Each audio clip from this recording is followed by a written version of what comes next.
University in Glasgow. Now, one of the most memorable events or incidents, perhaps I should call it, that I remember from those years was when I and some of my friends had decided to go and climb Ben Nevis. Now, Christopher had kindly lent me his flat to stay in overnight, and as he seemed to have gone away for a while. And exhausted after a long journey, we unlocked the door and went in. We were greeted by Tolstoy the cat. I don't know if you remember Tolstoy the cat, Christopher.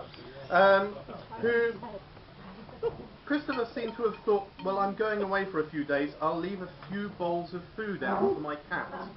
Tolstoy had seemingly eaten 3 or 4 days' worth of food and seemed to have taken on the look of a sort of furry football at that point. The following morning, I woke up to discover that my friends had popped out to get some breakfast, leaving me, shall we say, connected to the flat, as I'd been attached to the bed with some fluffy pink handcuffs that seemed to have been lying around.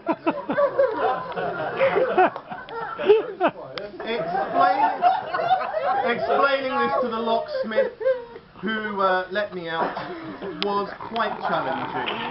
I must one day ask where those handcuffs came from. From there, Christopher went on to Chester, then Liverpool, and then on to Sheffield, where he met John.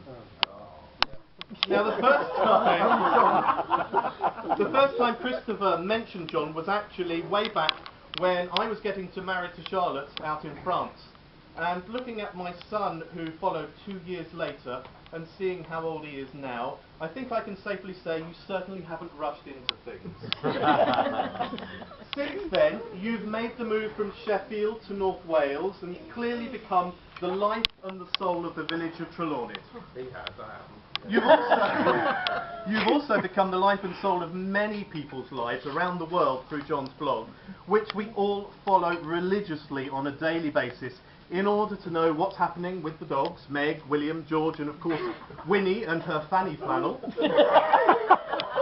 Albert the cat, the ducks, chickens and turkeys, and the village stalwarts like affable despot Jason and Auntie Glad.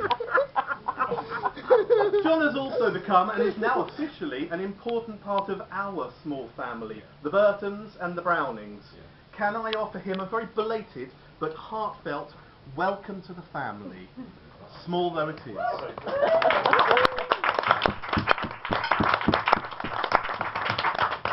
Looking back, I think one of the most memorable weddings I've ever attended was thanks to an ageing vicar who spoke to the happy couple about the significance of the rings they just exchanged. At the time, it seemed profound and thought-provoking, so I'd like to share the thread of his argument with you. You have exchanged, he said, these rings as they form a perfect circle, signifying a lifelong, unbreakable commitment through good times and bad. He followed this with the advice that if your ring should become dirty, get some grit stuck in it or lose its shine, it doesn't mean your ring is any less beautiful. Just give it a good buff and clean, it'll be as good as new. Can I ask you to raise your glasses, everybody, as I wish John and Christopher every happiness in their future together. Cheers. Right, that's me done.